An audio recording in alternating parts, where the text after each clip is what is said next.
Buenos días a todos y bienvenido a un nuevo Innovation Talks, esta vez sobre datos e inteligencia artificial.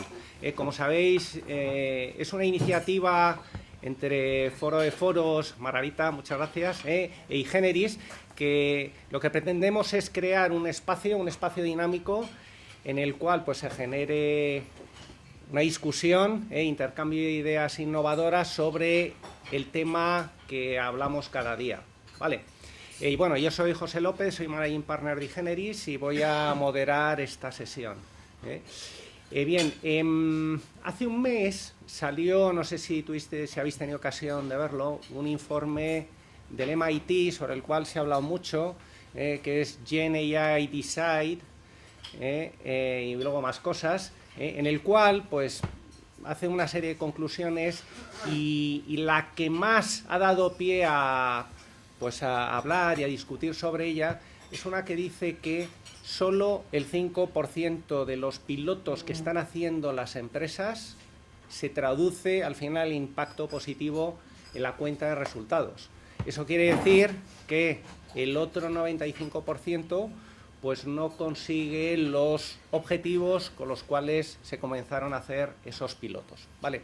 Pues hoy queremos hablar sobre eso, ¿no? Es decir, ya los datos los teníamos, la inteligencia artificial generativa pues muy de nicho, bueno, pues hoy en día, ¿qué se puede hacer ya con datos y qué todavía no es posible? ¿Y ¿Qué es lo que marca la diferencia de ese 5% que sí genera resultados y qué pasa con el otro 95%? Vale, bueno, pues para hablar de todo ello, tengo este estupendo panel aquí conmigo, entonces, bueno, voy a empezar presentando hacia allá. Daniel del Pozo, que es CEO de Idealista Data. Daniel es arquitecto, es máster en valoración por la Fundación Antonio Camuñas, MBA por el Instituto de Empresa, da clase en muchas universidades, eres también que es speaker en el MIT, sí, llevas 20 años en el mundo del real estate y Daniel es emprendedor, porque yo creo que aunque ahora, ¿no? Bueno, una persona es emprendedora siempre, ¿no? Entonces empezó su primera empresa fue un urbanismo, y luego en 2013 fundó Tercero B. Tercero B fue una startup, fue premio ese año en el Instituto de Empresa y eso probablemente fue el detonante para que luego Idealista comprara Tercero B y es el germen de lo que hoy es Idealista Data. Pues nada, Daniel, bienvenido. Muy bien. Bueno, a su izquierda, a vuestra derecha, está Mario Vázquez, que es manager, bueno, es ingeniero informático, y es manager de la plataforma de datos y manager de la estrategia de inteligencia artificial generativa en Iberia. Bueno, estuviste varios años en The Cocktail, ya llevas muchos años haciendo muchas cosas con los datos de Iberia, ¿no? Siempre y seguro, bueno, pues que tienes muchas cosas que contarnos. Bienvenido, Mario. Muchas gracias. Vale, y en vuestra esquina derecha está Javier Fernández Castañón, que es doctor en físicas por la Universidad La Sapienza de Roma y por Cambridge, en Reino Unido. Vale, después, bueno, estuvo muchos años de ingeniero de desarrollo en Londres para Palantir y desde hace unos cuantos pues está de Enterprise Lead en España y Portugal, bueno, de Palantir aquí, ¿no? Sí. Muy bien. Pues nada, Javi, bienvenido. Muchas gracias. Y bienvenido a vosotros, muchas gracias por venir, muchas gracias a Foro de Foros y vamos a empezar. Entonces, bueno, como os decía antes, ¿no?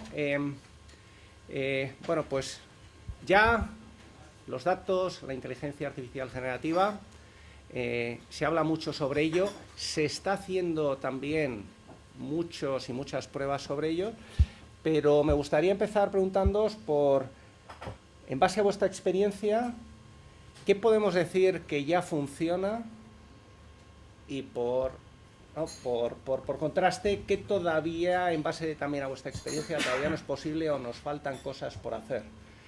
Y que podáis contarlo, ¿no? Pues también con ejemplos de cosas que estáis haciendo en vuestras empresas. No sé, si quieres empieza tú, Daniel. ¿Qué estáis haciendo en Idealista Data? Pues bueno, en Idealista Data, Idealista en general, ¿Sí?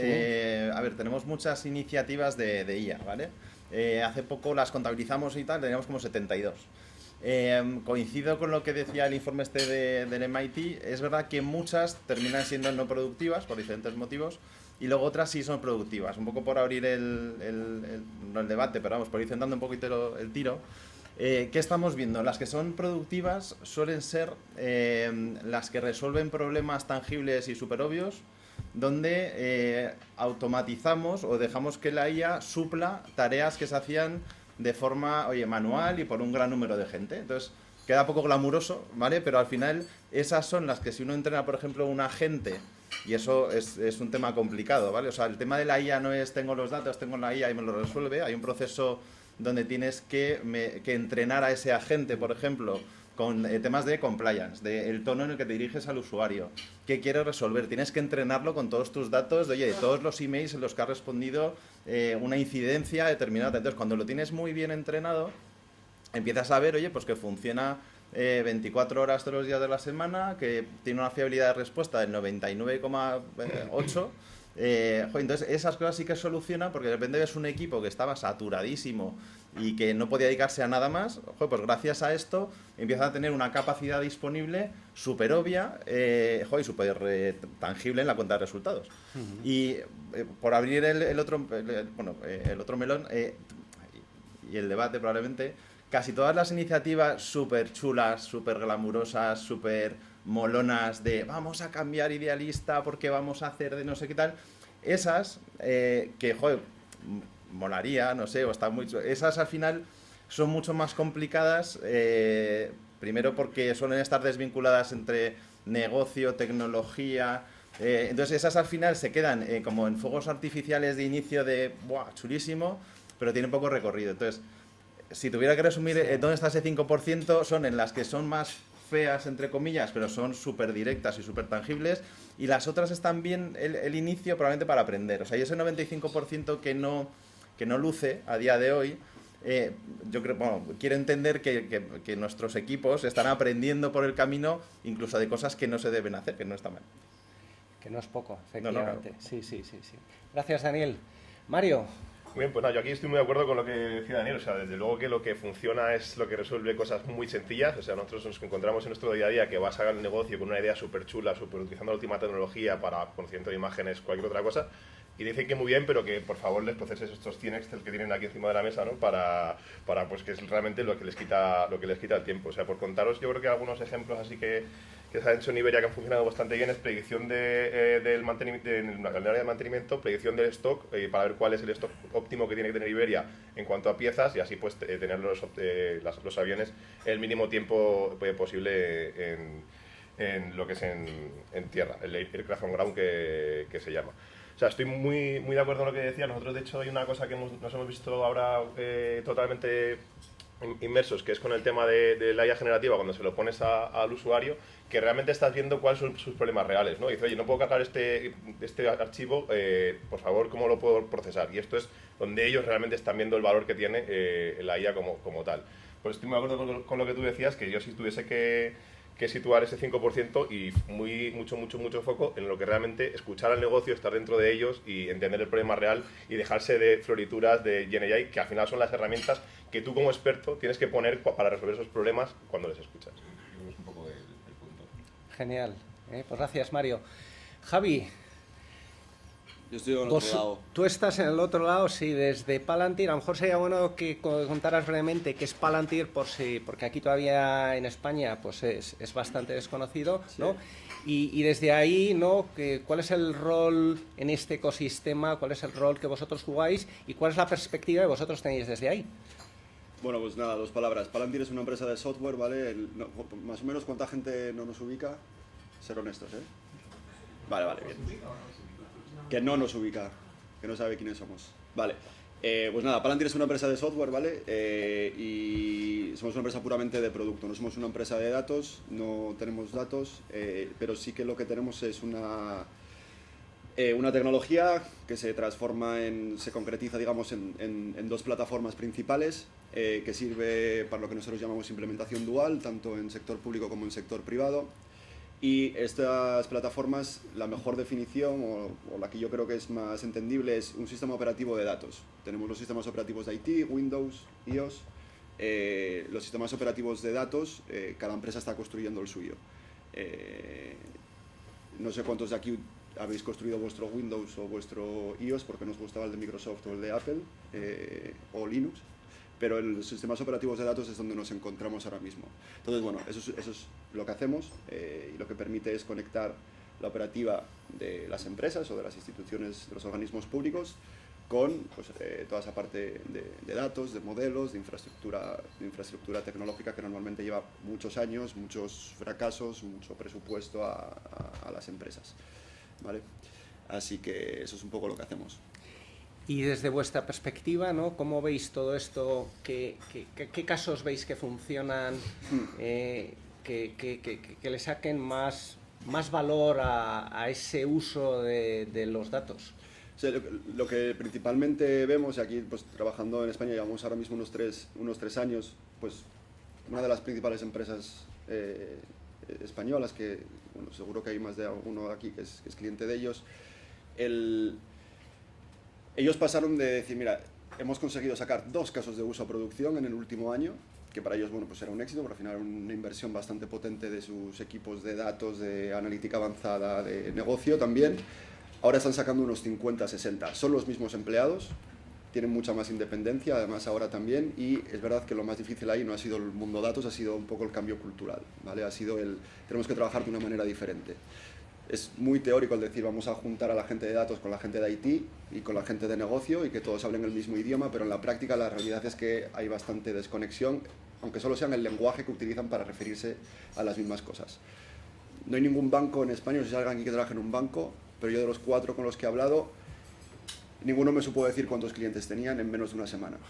Y cada equipo te decía un número, no es que dijeran no lo sé, cada equipo te decía un número y los números no eran el mismo, ¿vale? Eso pasó un poco con el COVID también, cada comunidad autónoma decía un número y luego el gobierno central sumaba si no salía la suma.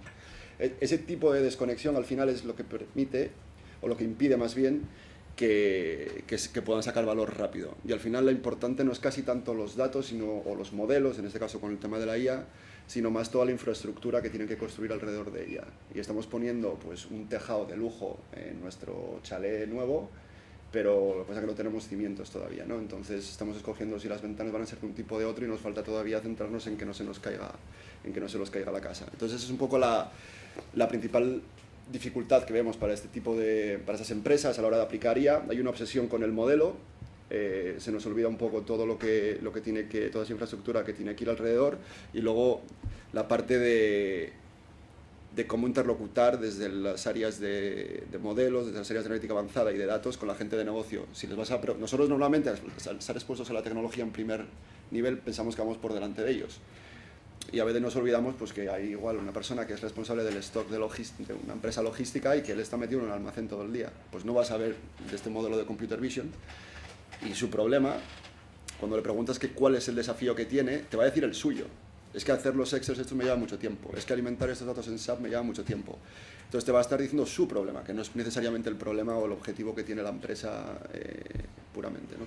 Entonces, bueno, hay que construir esa infraestructura, hay que trabajar en los silos que existen entre negocio y datos, modelos y IT, y hay que perder un poco la obsesión con el modelo. Al final es un poco lo que tenemos que avanzar. Mari y Daniel, un caso del que estéis, especialmente un caso de uso relacionado con datos e inteligencia artificial generativa, del que estéis especialmente orgulloso en vuestras empresas, si lo podéis compartir. Sí, claro. ¿Quieres tú? Vale. Bueno, yo podría contar varios, a ver si están chulos, pero venga, me voy a ir a uno que esté medio bonito. A ver, es el tema de entrenar. Nosotros en Idealista, creo el número, y tampoco sabría decir exactamente porque va cambiando día a día, pero procesamos 7 millones de fotos a la semana. Vale, entonces, los usuarios cuando daban de alta el anuncio, pues tenían que subir la foto, etiquetar, tal. Entonces, primer ejercicio sencillito, oye, entrenar una IA que me diga qué tipo de espacios cada uno. O sea, joder, a día de hoy está superado. Vale, pero cuando ya alguien tira las fotos y ya dices, mira, cocina, salón, y aciertas bastante, oye, primer paso. El segundo paso empieza a ser cuando le empiezas a entrenar al modelo para que detecte determinadas cosas en esas fotos.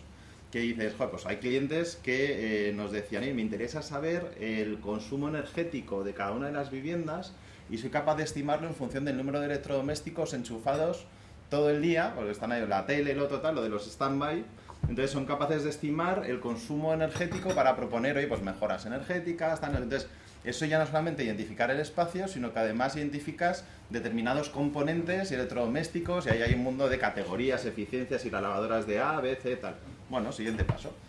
Claro, como eso uno se empieza a animar y va viendo la funcionalidad, empieza a haber cosas que ya son menos tangibles, que ya no es reconocer un electrodoméstico tal de tal marca, es, oye, en función de las fotos somos capaces de identificar si esto es lujo, si es, está de derribo, está no sé qué, y eso parece que igual es muy obvio, pero entrenar a una máquina a que identifique, primero la tienes que entrenar muy bien, pero aún así, joder, luego hay espacios, hay anómalos, te dices, oh, esto está en mal estado de conservación, y lo ves, es un palacete brutal, claro, ha visto una silla antiquísima que la ha visto en otras fotos donde eran cosas de derribo. Tirando del hilo, puedes seguir pidiendo y entrenando al modelo para identificar, por ejemplo, la capacidad de negociación que tienes con una vivienda anunciada.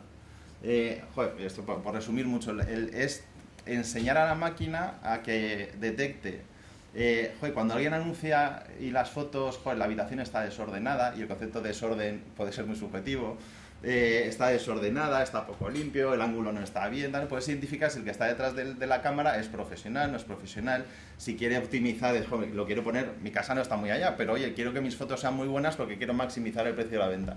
Y al revés, hay otros que pues tiran las fotos de aquella manera hasta aquello desorden. Entonces, hay un proceso de aprendizaje que al final empiezas por lo más obvio, pero cuando vas viendo que funciona y en la parte cultural está muy bien, en el cambio cultural de la empresa hay mucha gente que desconfía de esto, de que cualquier cosa que sea cambiarme el día a día me molesta. Entonces, si vas demostrando pasito a pasito, y primero, mira, vamos a etiquetar las fotos, ay, mira qué bien, va, has facilitado. Se va abriendo un camino acumulativo, ¿no? de potenciales mejoras, y al final esto se empieza a abrir y hay un momento en el que se desboca, todo el mundo es muy imaginativo. Pero bueno, esto es un ejemplo en el que estamos, esto es infinito yo creo, sí. Y bueno, es resultón y al final, bueno, tienes capacidad con la IA de trabajar con eso. Súper interesante, sí. Mario, ¿en Iberia? ¿De pues, qué caso estás especialmente orgulloso? Casos, voy a contar dos si me permites, porque son uno que tengo especial cariño, que es cuando yo entré en Iberia, pues hace ya casi 7 años, fue para montar la plataforma de datos, y el primer caso como más evidente de digitalización de la empresa que hicimos fue la construcción de la hoja de carga del avión de manera digital. O sea, la hoja de carga es donde se viene al piloto cómo está cargada el avión, y con eso pues tiene que decir, vale, ¿puedo despegar o no? Y en base a eso pues balanceo el avión para poner el punto de gravedad donde tengo que ponerlo para que pueda despegar, ¿no? Entonces esto fue el primer proceso que hicimos en la plataforma de datos de Iberia. Estamos recibiendo todos los datos de lo que pasa en Iberia, de cuando hacéis check-in, cuando alguien compra algo, cuando cambia un billete, cuando cambia una puerta de embarque, todo eso lo tenemos en tiempo real. Y esto pues, nos ha permitido construir la hoja de carga del avión de manera digital, y es un proyecto que tengo, o sea, que no tiene inteligencia artificial, pero es como la base que hace muchos años ya, 7 en concreto, nos permitió construir algo que pues, a día de hoy nos ha permitido hacer cosas como el segundo que voy a contar, que ha salido hace poco, que os invito a que lo probéis, que es el chatbot de omnicanalidad que tenemos en la web de Iberia, ¿vale? O sea, si entráis lo podéis probar. Es un chatbot puramente basado en inteligencia artificial con capacidades agénticas, que ese punto que decimos de, ostras, capacidades agénticas en las empresas, sentimos que está siendo realidad porque es un chatbot al que tú le puedes pedir recomendación sobre viajes, además le puedes preguntar el estado de una reserva, todo esto, y la verdad que este segundo caso es como los dos extremos, ¿no? Desde cómo plantar la semillita de digitalización de la empresa hasta cómo estás un poco surfeando la ola de la IA generativa con casos como este, que además bueno, es bastante novedoso. Qué buena. Javi, desde Palantir, ¿no? Infinitos... Hacemos cosas. Cuenta uno. O sea, yo creo, voy a unir con esta parte de cultural y demás, que para mí creo que es casi la más importante. O sea, normalmente lo que estamos identificando en las empresas, independientemente del sector, es pues 4 tipos de usuarios diferentes. O sea, están frente a los escépticos de la otra cosa nueva que llega ahora, me van a cambiar mi día a día, que era copiar estas celdas del Excel en ese otro Excel para luego hacer un informe pixel perfect. Nadie sabe cómo luego reporta eso en la hoja de resultados de la empresa, pero oye, su trabajo es mecánico, llevan muchos años haciéndolo y son escépticos por naturaleza de todo lo nuevo que llegue. Luego están por el otro lado los super extremadamente optimistas. La IA va a cambiar todo, voy a cambiar la empresa mañana, esto vale para todo, no hace falta contratar a nadie más, despedimos a todo el mundo. Bueno, están los super optimistas con esto. Luego están los entusiastas del chatbot. Ahí, o sea, el 99% de los casos de uso de IA generativa que estamos viendo son chatbots. El otro día estaba en otro evento y lancé esta piedra y luego salieron 3 empresas, una de energía, un banco y una de oil and gas, y las 3 presentaron su chatbot. Yo me acabo de mudar, he hecho el nuevo contrato de luz, de internet, de agua, de gas, de todo. En todas me han puesto por un chatbot y la petición más habitual a los chatbots, sean de voz o sean escritos, es por favor pásame con un humano. ¿Por qué? Porque falta el contexto. O sea, tenemos el modelo, que es súper bueno entendiendo mi voz, haciendo la transcripción y sabiendo qué responderme, pero lo hemos alimentado con una serie de preguntas y respuestas, pero falta todo el contexto de la lógica de operaciones de la empresa. Y eso es la infraestructura de la que hablaba antes, de tenemos los datos, tenemos los modelos, pero tenemos que engranar en una única pieza los datos, la lógica de nuestra empresa y las herramientas que hacen la toma de decisiones, que tienen que ser las mismas que utilizamos nosotros como humanos. Y cuando yo tengo estas 3 componentes engranadas, datos, lógica y acciones, sé lo que tengo que hacer o cómo hacerlo y tengo la herramienta para hacerlo. Entonces va a ser muy fácil que yo como humano pueda auditar qué es lo que está pasando ahí, va a ser muy fácil que esas preguntas que se salen del Q&A que le alimentamos al chatbot puedan empezar a ser muchísimo más complejas y sobre todo me va a permitir plantear escenarios que no necesariamente son la norma dentro de mi empresa, y al final es ahí donde estamos viendo que las empresas con sus casos de uso encuentran más valor. Que nos ayuda a hacer más rápido lo que ya hacemos bien, está bien, hay una eficiencia pues, de tiempo, pero que nos haga resilientes cuando sucede algo inesperado, y en el mundo en el que vivimos pues no podemos decir que esto evoluciona de manera lineal y mañana puede pasar cualquier cosa.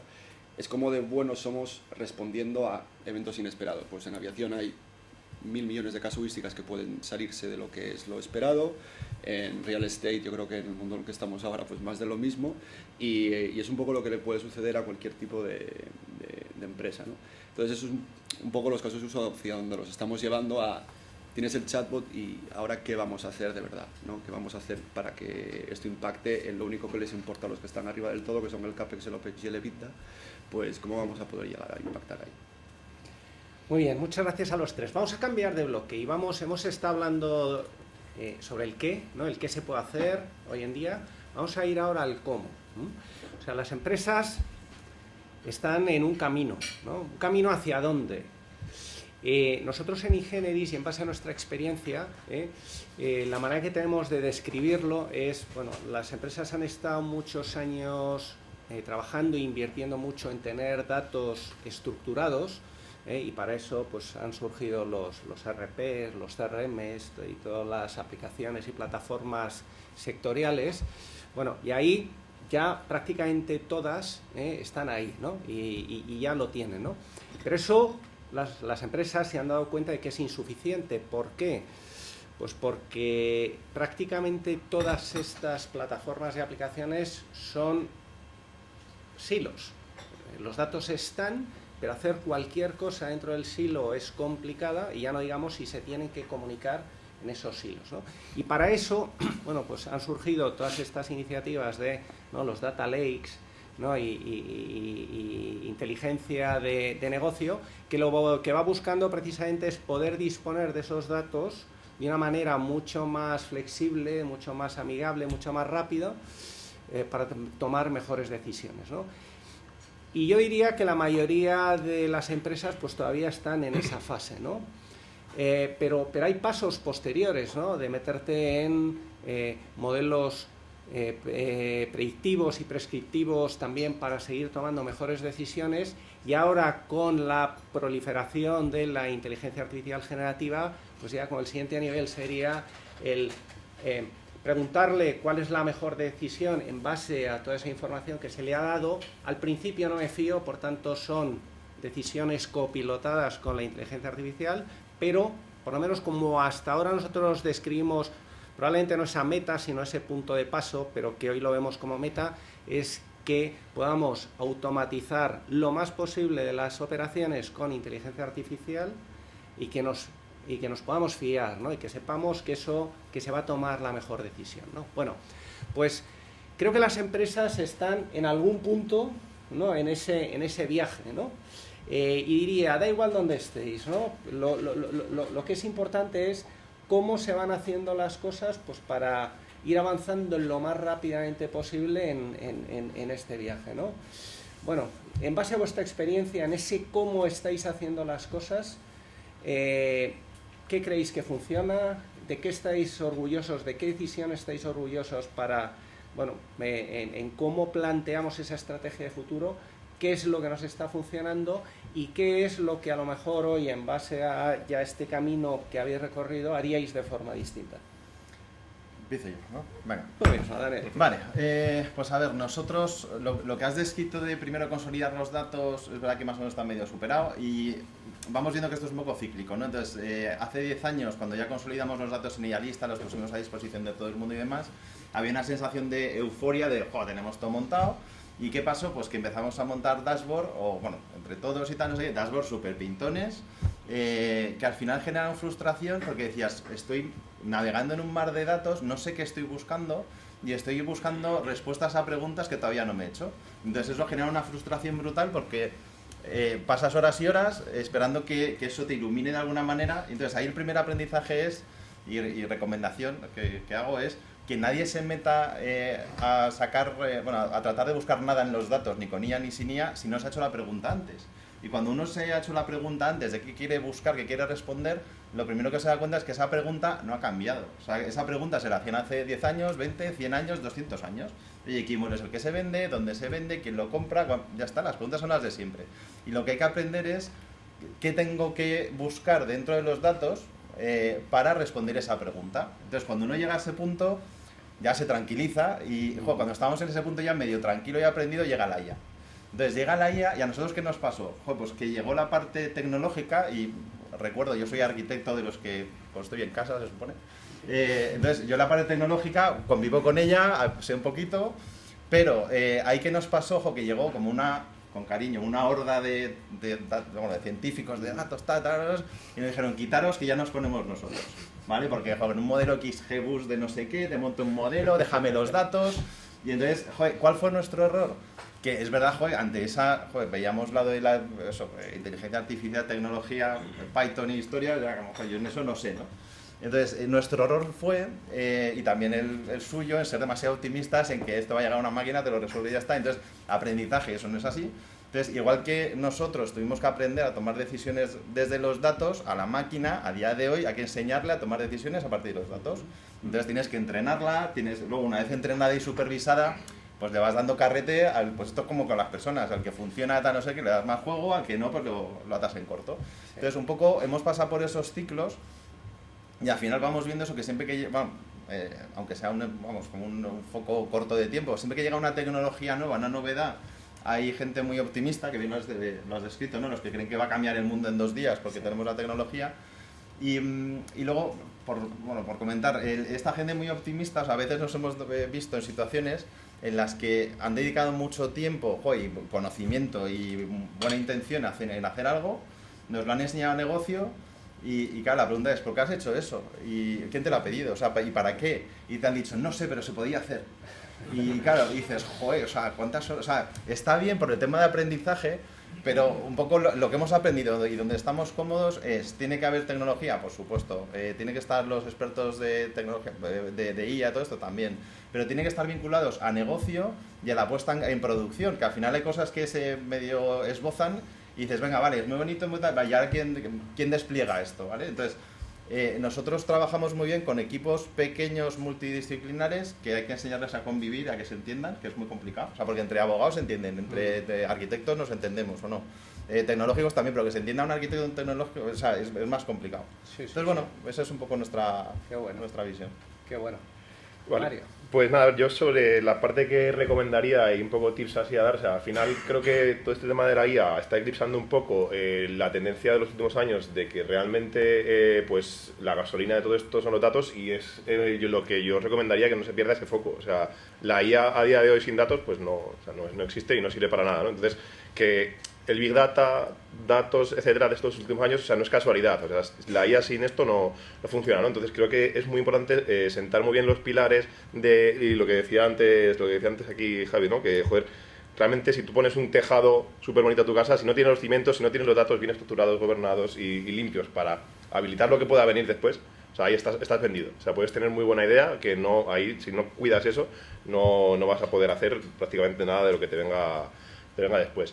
Y otra cosa que nos ha funcionado mucho a nosotros es intentar ser lo más pragmáticos posibles en cuanto a entregar valor rápidamente, ¿no? O sea, no hace falta que algo esté perfecto para que entregue valor. O sea, mejor hecho que perfecto, ¿no? Entonces, en ese punto, a nosotros ha funcionado mucho oye, hay una necesidad del negocio. De hecho, ahora la IA generativa está funcionando mucho para pasar de cosas que para entregar valor en el corto plazo tú lo hacías en meses, pues lo puedes hacer en semanas, no hace falta que sea perfecto y ya la persona a la que tienes que tener enganchada el negocio ya está viendo cosas, ya está viendo que esto le va a aportar valor, ¿no? Entonces no hace falta que esté perfecto, de verdad que cuando eso va evolucionando pues tienes que hacer más ingeniería, tienes que ir orquestándolo y ahí ya sí que entras en un proyecto más al uso, pero es verdad que hay que utilizar muy bien las herramientas que tenemos para ser pragmáticos. Estos son como los dos puntos que recomendaría y es verdad que por la parte que no es que no recomiende, sino que creo que hay que tener un poco en mente siempre, o que hay que tener alerta, es el punto de lo que decías, ¿no? De orquestar bien a todas las personas, transformar, o sea, asegurar que ocurre la transformación cultural incluso de la gente, ¿no? De, oye, que esto es la IA, que es en lo que hay que estar, que tú eres una persona que sí, que yo sé que tú no usas el ordenador para nada, pero yo te puedo ayudar, ¿no? Entonces, ¿cómo te puedo ayudar a hacer ese levantamiento de necesidades que puedas tener y dar el cariño realmente que tiene a cualquier persona y no dar por hecho que esa persona pues te entiende y lo que decías tú, habla Swahili de ciencia de datos, ¿no? Es un poco el punto. Muy bien. Mario, hablabas de valor, ¿no? De crear valor y de crear valor rápido, ¿eh? Relacionado con, o sea, si hoy empezarais, si hoy se pusiera encima de la mesa un nuevo caso de uso que queréis desarrollar en vuestras empresas, y entiendo que vais buscando, oye, pues creación de valor lo antes posible, rapidez, por tanto, valor, rapidez y se puede dar en foco, ¿cómo lo planteáis?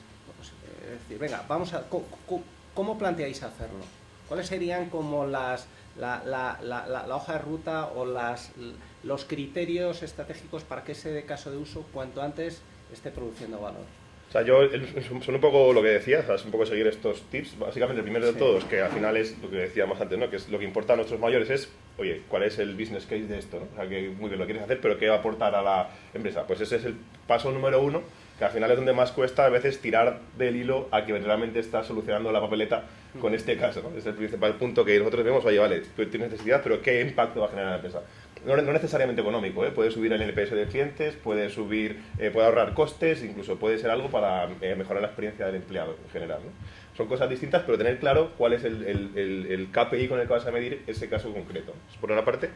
Luego, por otra parte, como estamos hablando de datos, pues seguramente asegurarse que el dato que necesitas, primero lo tienes, que a veces no lo tienes, lo primero de todo. Y luego, si lo tienes, cómo lo tienes que tener, que ese es otro punto, ¿no? Que es como las dos partes del dato. Y otros dos puntos que serían, pues intentar entregar, como lucir muchas veces, no lucir una mucho al final, sino intentar ir encendiendo la luz varias veces durante el camino. Y al final del todo, sobre todo muy importante, medirlo. O sea, ir midiéndolo durante el camino, porque tú lo que no mides no lo puedes accionar, ¿no? O sea, si tú haces algo que no estás midiéndolo, muy bien, estás mostrando el valor, pero ¿cuánta gente lo está usando, no? O sea, pues si no tienes esos KPIs definidos para tu proyecto, como que no vas a realmente poder accionar nada en tu proyecto, que lo que funciona o lo que no funciona, ¿eh? Es un poco los dos puntos. Sí. Daniel, ¿y vosotros? Pues nosotros cuando surge alguna necesidad, lo primero que hacemos, o yo por lo menos, es mirar si alguien ya lo ha hecho fuera y lo ha hecho muy bien y lo va a hacer mejor que nosotros.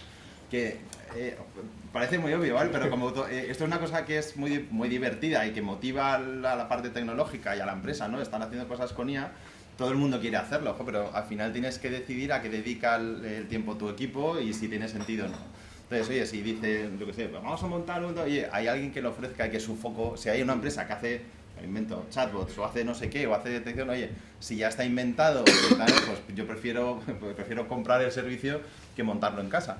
Luego lo siguiente es, oye, mira, hay cosillas montadas, pero tenemos capacidad de hacerlo nosotros. Ahí lo que tratamos de hacer, y se puede parecer lo que acabas de comentar, es primero definir el esfuerzo y si tenemos el conocimiento y a qué va a aplicar, porque hay cosas que estarían muy bien, pero lo vemos a tan largo plazo o tenemos otras prioridades. Entonces, la parte de detectar y priorizar y ver, oye, nosotros afirmamos, bueno, somos todos empresas grandes, ¿no? Pero que hay muchas necesidades y hay que lidiar un poco con, no solamente con temas de EBITDA, sino con necesidades de equipos. Entonces, priorizar y coordinar es una parte complicada. Y una vez hecho eso, ahí hay discusión. Yo soy de los que también prefiero hacer cosas a corto plazo, ir iterando, ir mejorando, porque primero vas aprendiendo por el camino, más que decir, jo, yo cuando me hablan de...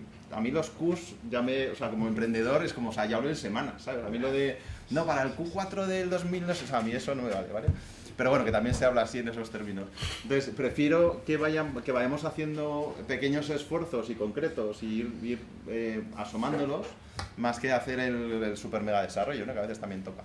Pero bueno, se parece bastante a como lo has descrito, ¿no? Y luego eso, la parte de coordinación que ya hemos hablado y bueno, y también sirve porque si uno va por mal camino se da cuenta antes, si va asomando, ¿vale? Y luego esto va tan rápido que de repente uno empieza el camino y te han pasado por otro lado, eso ya ha cambiado y se lleva de otra manera, ¿no? Entonces, yo creo que hay que estar muy despierto para no dedicar mucho esfuerzo de tiempo y de euros, ¿no? A hacer cosas que luego no terminen en buen puerto.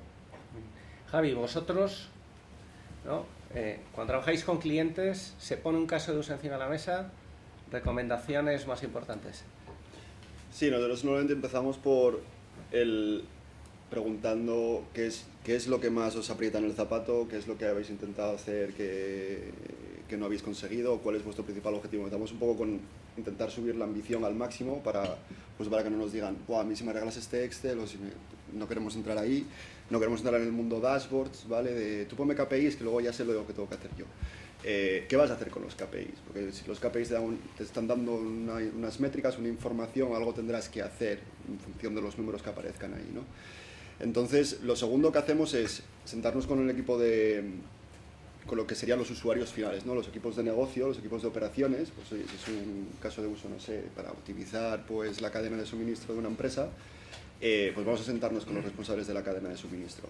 Y esa gente no habla en datos, porque no piensan en filas y columnas, en tablas, esa gente piensa en conceptos. Y pues mira, tengo un proveedor, si el proveedor se retrasa, y ellos están pensando ya en todo lo que puede salir mal en una cadena de suministro. No están pensando en, este es el mundo ideal del proveedor llega, te lo deja, tal, te da la quotation, lo aprueba, compras, te llega el material, se envía. Ellos están pensando en si no aparece el camión, están pensando en si el proveedor no tiene stock, están pensando en todo ese tipo de cosas que ellos tienen que gestionar en el día a día. Por eso están a tope y por eso lo del mundo datos es como, déjame en paz, tengo 1000 fuegos. Esa es un poco la situación de donde partimos. Ahora, si tú consigues que ellos expliquen en su idioma, utilizando su semántica, utilizando la palabra proveedor, utilizando la palabra stock, utilizando la palabra disrupción, utilizando la palabra que ellos consideren, podemos empezar a mapear esos conceptos. La segunda cosa después de mapear la semántica, que es el vocabulario que ellos utilizan, es intentar llegar a la parte, digamos, de sintaxis. Tenemos las palabras, ahora hay que ver cómo las ordenamos para que lo que tú dices tenga sentido. Esa parte de sintaxis es lo que antes llamaba la lógica de operaciones, es decir, la lógica que este hombre o esta mujer tienen en la cabeza para resolver o optimizar la operativa de la empresa. Y en última instancia lo que buscamos son las herramientas que va a utilizar. Oye, ¿tú qué haces? Pero ya sabes lo que tienes que hacer, ahora ¿qué herramientas tienes a disposición para hacer cosas? Para saber que si tienes un problema de stock con un proveedor, ¿qué vas a hacer después y cómo lo vas a hacer? Entonces construimos eso, nosotros en Palantir lo llamamos ontología, ¿vale? Y esa ontología tiene esas tres componentes. Y después es cuando llega la gente de datos. Les decimos, oye, mira, yo tengo que alimentar el objeto el concepto proveedor, lo tengo que alimentar, ¿dónde están los datos? Y empiezan, bueno, tenemos esto en SAP, tenemos esto en el CRM, tenemos esto en no sé dónde, esto lo actualizan de manera manual en estas tablas. Vale, vamos a cogerlo todo de manera que la persona de supply chain, la persona de la cadena de suministro, no tenga que pensar en la tabla MACT o la tabla MARA de SAP, tenga que pensar en, esto es un proveedor y tiene un problema de stock. Entonces enchufamos todos esos datos, enchufamos toda la lógica que nos ha dicho el de negocio, enchufamos sus sistemas de acción y ahí es cuando tenemos el caso de uso normalmente en semanas. ¿Qué pasa? Que ya tengo la semántica del proveedor, del stock construida. Ahora eso lo puedo utilizar para absolutamente cualquier otra cosa. Y la persona de cadena de suministro, como ya entiende lo que hay y es su lógica y son sus palabras, son su semántica, de repente se desbloquea lo que normalmente se llama el autoservicio. Y ya no tiene que estar la gente de datos, la gente técnica, oye, utiliza esto, que te lo he construido, qué tal. Da igual. Si no les aporta valor, no lo van a utilizar. Y por eso lo único que va a sobrevivir es lo que aporta valor. Entonces, si viene de la gente que es responsable de aportar valor, que normalmente es la gente de negocio, porque al final los técnicos somos puros facilitadores, y durante muchos años yo creo que se ha creído que al final listo era el de datos y el de logística era el tonto, porque no sabía hacer Python o SQL, y cada vez estamos viendo que no. O sea, la realidad nos demuestra que no, que cuando pasan cosas es la gente de operaciones la que está al pie del cañón, y al de datos nadie le va a decir, es que el modelo tenía un 83% de accuracy, claro. Entonces es un poco donde tenemos que empezar, que siempre por el final.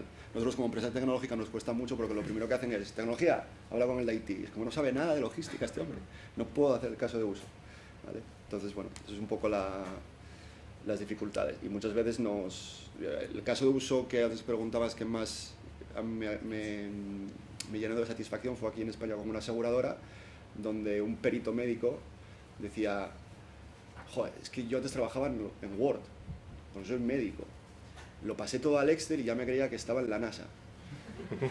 ¿Y qué pasa? Que ahora ese perito médico se construye él solo todo lo que él necesita para optimizar el peritaje, para reducir los tiempos de peritaje, para hacerlo más preciso y demás. ¿Por qué? Porque él es el que más sabe en esa aseguradora de lo que es un latigazo cervical, de todas las casuísticas de un accidente.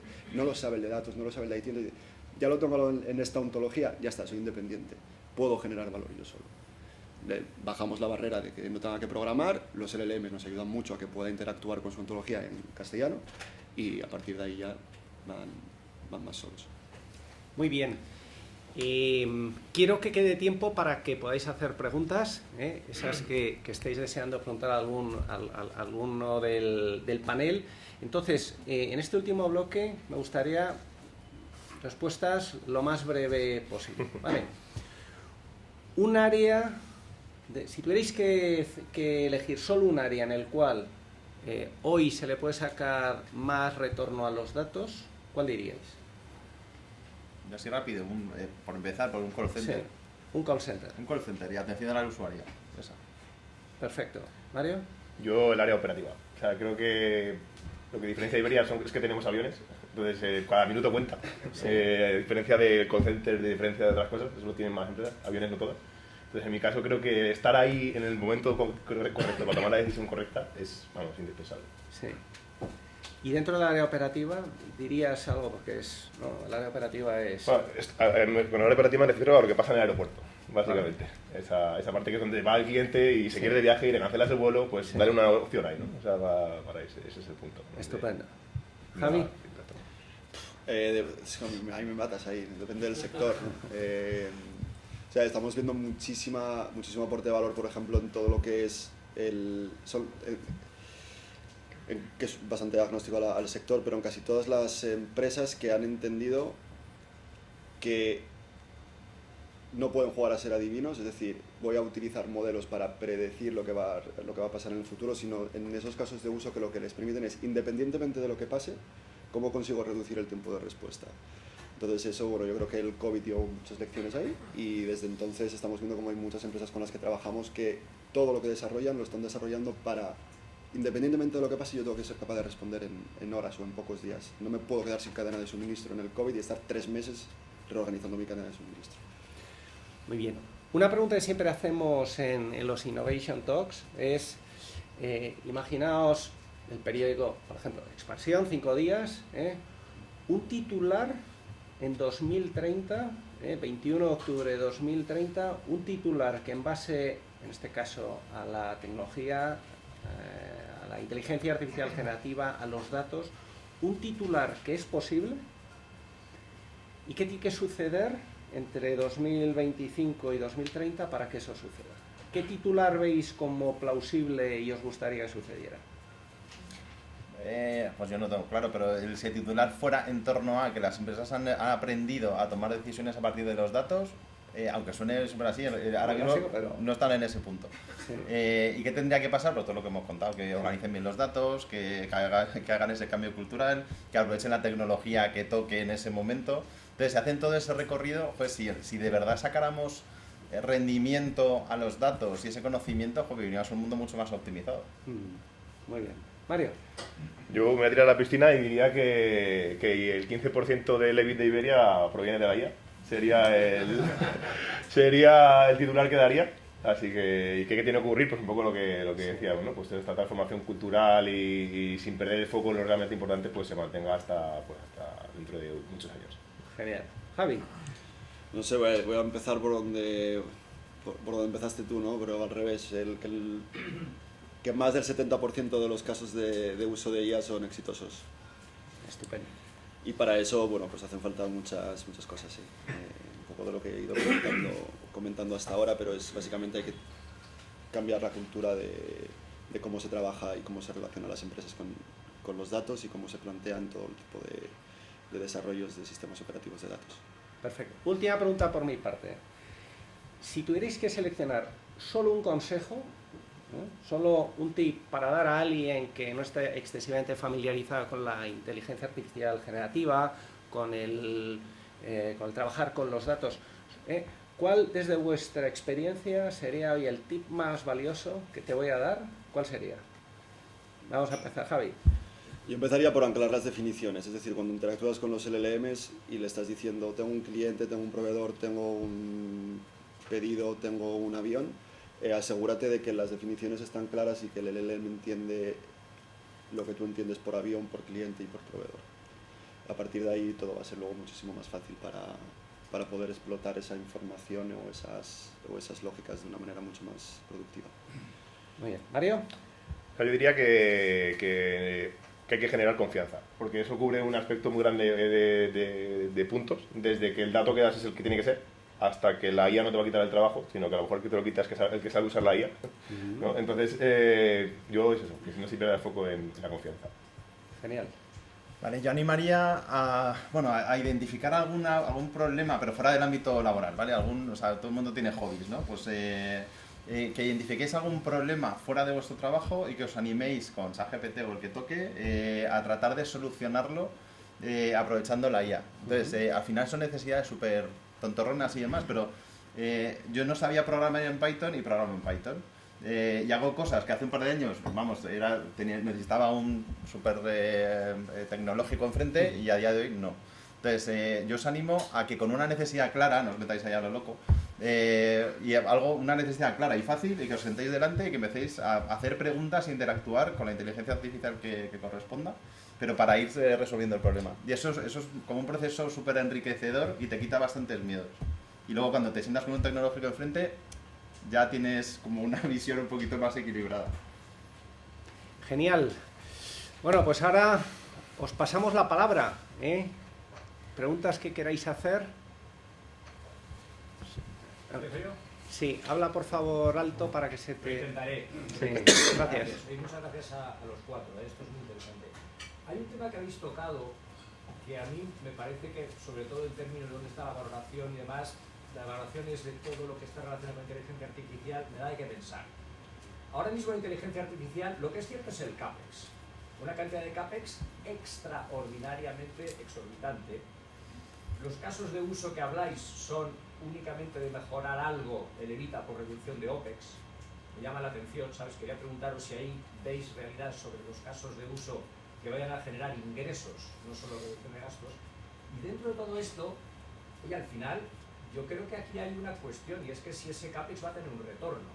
Entonces, no sé eso cómo lo veis, no sé si eso, por ejemplo, desde el punto de vista de las empresas, estáis notando mayor exigencia en cuanto al dinero que estáis invirtiendo en toda esta historia, porque a mí me da la impresión de que estamos llegando en un momento de, oye, el CAPEX es cierto, todos estamos leyendo todo lo que se está invirtiendo, pero ¿esto va a tener sentido económico o vamos a tener una corrección importante?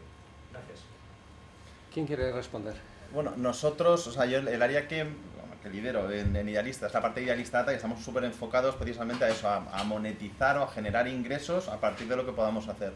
Y sin contar ningún proyecto concreto, nosotros sí que estamos haciendo cosas gracias a tener perfectamente organizados los datos, a tener los datos ya no trimestrales, sino semanal, incluso diarios, cosas que eran impensables por la cantidad de datos que manejamos, nos permite proponer a nuestros clientes productos que eran impensables. Entonces, aunque igual he obviado yo por lo menos esa parte en mis intervenciones, es fundamental porque si no coincido que al final es una sensación de que se está invirtiendo mucho con poco retorno y al final, oye, que no es poco, si uno optimiza o acelera, ¿no?, cosas, procesos que ya está haciendo, yo creo que es el comienzo, ¿vale?, para ir perdiendo miedos, pero el foco donde está la parte simpática de todo esto es en poder generar productos y servicios que eran impensables de una manera mucho más ágil a los usuarios y monetizarlos, obviamente, porque al final estás aportando un valor. ¿Queréis añadir algo? Bueno, o sea, yo que suscribir totalmente que lo de que hay más exigencia 100%, pero porque al final tú te comprometes, ¿no?, a un ROI mayor por la inversión que haces en esto. Y también suscribir 100% que la mayoría del ingreso es reducción de costes, ¿no?, con el chatbot, con el call center o con cualquier otra cosa. O sea, al final es 100% esto. Y sí que es verdad que donde hay más interrogaciones es en la parte de, vale, pero ¿cómo vas a generar ingresos, no? O sea, un caso en concreto en Iberia es, pues, con la parte del chatbot de omnicanalidad que hemos hecho, es cierto que muchas veces cuando llama un cliente para sacar una reserva, ahí no ocurre, y estamos viendo que aquí sí que hay mayor tendencia a que cuando tú estás interactuando para sacar una reserva, no hablas con nadie, simplemente sacas tu reserva con lenguaje natural, y ahí estamos viendo un mayor ingreso directo, ¿no? Pero es verdad que, claro, es una gran interrogación cara hacia arriba sobre todo. Javi, ¿algún caso, no, por la parte de ingresos, ¿no?, que es quizás la que... ¿algún caso que tú hayas experimentado en algún cliente? O sea, nosotros ahí normalmente lo que más vemos en cuanto a generación de ingresos, estaba pensando, normalmente se tira siempre más al ahorro de costes, eso es cierto. Pero bueno, sí que hemos visto como hay empresas que han sacado nuevas líneas de negocio como en tiempos récord, ¿no?, de cosas que tenían para 2029, 2030, las han sacado ya, eso lo ven al final como un coste de oportunidad que tenían por estar todos estos años. Hemos visto, por ejemplo, cómo se puede...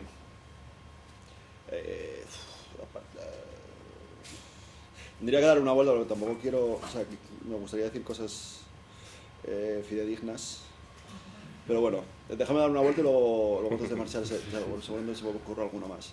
Y yo creo que la parte que comentabas de CAPEX, OPEX, ese cómo cada vez va a haber más exigencia, ahí nosotros lo que vemos es, al venir con el Windows montado, pero para datos, o con ellos montado, el otro día me decía un CEO aquí de esta aseguradora de la que hablaba antes, española, me decía, yo solo sé que la tecnología es muy cara, pero es imprescindible, ¿no? Y que es lenta, me decía, es lenta, es cara, pero es imprescindible, o sea, la necesito.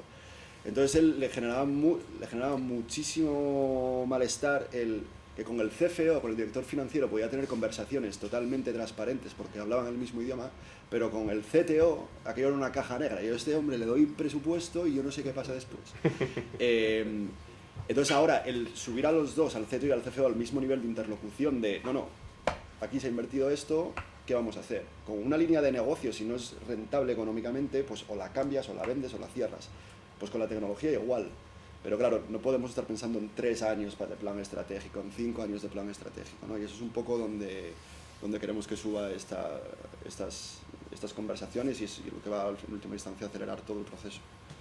Muy bien. ¿Más preguntas? Sí, bueno, primero nada, daros las gracias a los cuatro.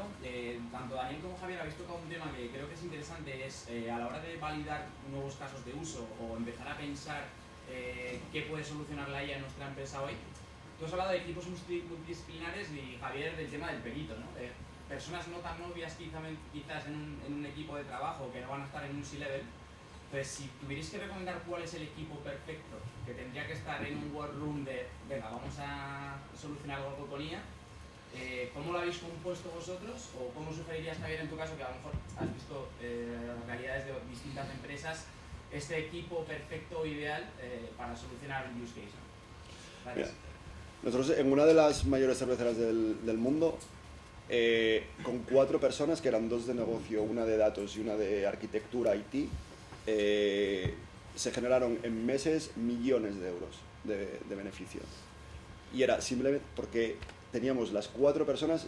Para nosotros es una premisa que los equipos sean pequeños, porque es la única manera de que sean ágiles. O sea, yo estas reuniones porque vamos a poner una API al CRM y hay 35 personas.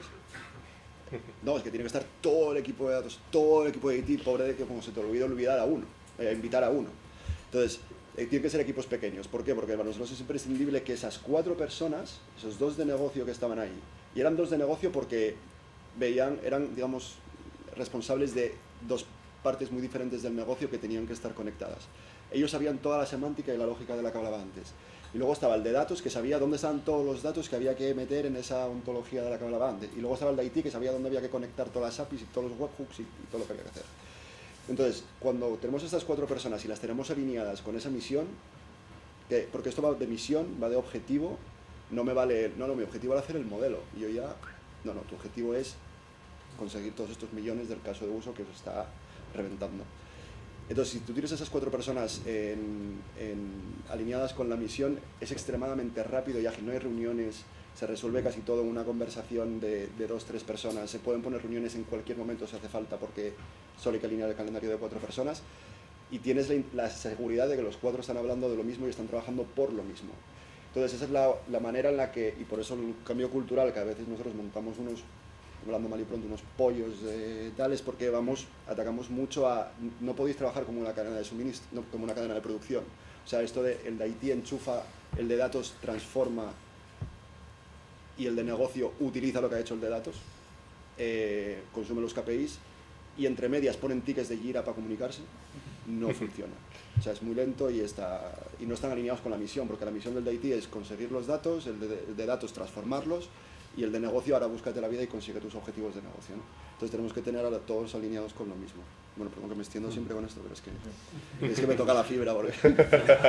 No, pues yo me quedo tranquilo porque nosotros lo hacemos prácticamente así. O sea, nosotros cuando tenemos una iniciativa, yo en mi equipo junto a un comercial, a uno de real estate, a un consultor, a un programador y a un científico de datos. Y en esa reunión no hay uno que manda y el resto que escucha, ¿no? O sea, todo el mundo habla y una cosa que hemos ido puliendo en los últimos años es que ya todo el mundo sabe un poquito del resto. O sea, el de real estate también le ha tocado vender y sabe cómo funciona la parte de vender, sabe un poquito de tecnología, sabe un poquito de datos, sabe lanzar queries. Entonces, ya no son, incluso en esos 4, ya no son compartimentos estancos donde yo sé de lo que sé y tú no sabes de lo mío, sino que todo el mundo ya empieza a saber un poquito de todo. Entonces, lideran el proyecto entre esos 4, o sea, todos se sienten partícipes, o sea, el programador está tan interesado en que cuando sale a vender se venda, y de hecho a veces llevamos al programador a estar con el cliente, que es un ejercicio muy bueno, porque si no es como que estás muy cómodo con tu ordenador, a mí no me cuentes batallitas, ¿sabes? Que la bronca te la llevas tú. Entonces, hacer equipos, eso, nosotros más que 2 de cada, ponemos 1 de cada perfil, somos 4, y funciona muy bien. Muchas gracias. Otra... Sí, Sí, ahí hay una línea con 2 preguntas. Sí. Venga, adelante y luego... Sí. ¿Cuál es la debilidad, en vuestra opinión, técnica o tecnológica más importante que estáis viendo en el desarrollo de proyectos, infraestructuras, casos de uso en las empresas? Digo técnica o tecnológica, vale, para que no me contestéis con el rollo de las personas y tal, que esto ya me lo conozco. Digo esto porque todos los eventos de la IA a la que vas ahora, la conclusión es que importante son las personas. Digo, está muy bien, digo, debe ser que en los eventos de personas todo el mundo debe estar hablando de IA y no estamos en el foro adecuado. Entonces, hablo de técnica tecnológica, debilidad más importante sobre lo que se está construyendo ahora mismo. Bueno, pues, a ver si veis. O sea, yo creo que el principal punto que tenemos aquí de sufrimiento nosotros es la velocidad a la que está cambiando esto. O sea, nosotros, por ejemplo, teníamos un proyecto de OCR de facturas que se hizo una inversión enorme hace un tiempo y ahora de golpe, con una inversión mínima, tienes resultados infinitamente mejores. Pues esto, reducido a un proyecto de semanas, está ocurriendo, ¿no? Entonces esta es la mayor debilidad que tenemos ahora mismo de, ostras, también por eso decía, lo de ir entregando poco a poco, porque como hagas un proyecto grande con las tecnologías que hay a día de hoy, tíralo a la basura a la semana porque te va a cambiar. Entonces es la principal debilidad que vemos ahora mismo. Y bueno, a ver, desgraciadamente, una última pregunta. Bueno, yo iba a preguntar acerca de las alucinaciones de la inteligencia artificial. Nosotros, por mucho que acotemos, entrenemos, demos contextos, seguimos teniendo muchas veces el reto de esa parte de las alucinaciones. Quería saber si a vosotros también os ocurría y qué hacíais para intentar reducirlas. Sí, pues bueno, a nosotros yo creo que a todos nos pasa. nosotros dentro del aprendizaje, y seguro que no hemos terminado, claro, no dice, voy a entrenar un agente para que haga algo. Vale, pues lo entrenas y alucina bastante. Entonces, hay una segunda opción, que igual es súper obvia. Para hacer un solo cometido necesitas unos cuantos agentes. Uno que se pone la gorra de legal, otro se pone la gorra de comunicación, el otro se pone la gorra del contexto del cliente. Entonces, empiezas a entrenar ya no uno, sino a 5 agentes para que empiece el proceso, entre estos organizan. Entonces, para ir consiguiendo un mayor porcentaje de fiabilidad y que alucine menos, nosotros por lo menos haciéndolo así, entrenando muy bien con todos los datos y siendo muy estrictos, metiendo en un contexto muy acotado, va reduciendo esas alucinaciones, que no dudo que sigue teniendo, pero bueno, que se pueden controlar bastante y nosotros por lo menos desde cuando empezamos hasta ahora hemos mejorado mucho en controlar eso. Sí. Podemos hacer una más y ya, Javier. Primero, enhorabuena por la sesión. Segundo, tú has comentado la clave es la pregunta y luego habláis mucho de tecnicismo, mucho de fontanería. Entonces, ¿cuál es el papel del management, que en teoría es que debería hacer las preguntas adecuadas, o dirigir, igual me confundo, en todo este rollo, y hasta qué punto es un factor limitativo? A ver, el tema de las preguntas al final, nosotros casi siempre escuchamos mucho al usuario, o sea, más que entonces, a las preguntas del usuario al final tratamos de traducirlas, porque la pregunta que hace no tiene por qué ser exactamente la que necesita, eso puede ser un poco invasivo, ¿no? Pero a veces te preguntan por algo y en realidad sabes lo que como consultor traduces, ¿no?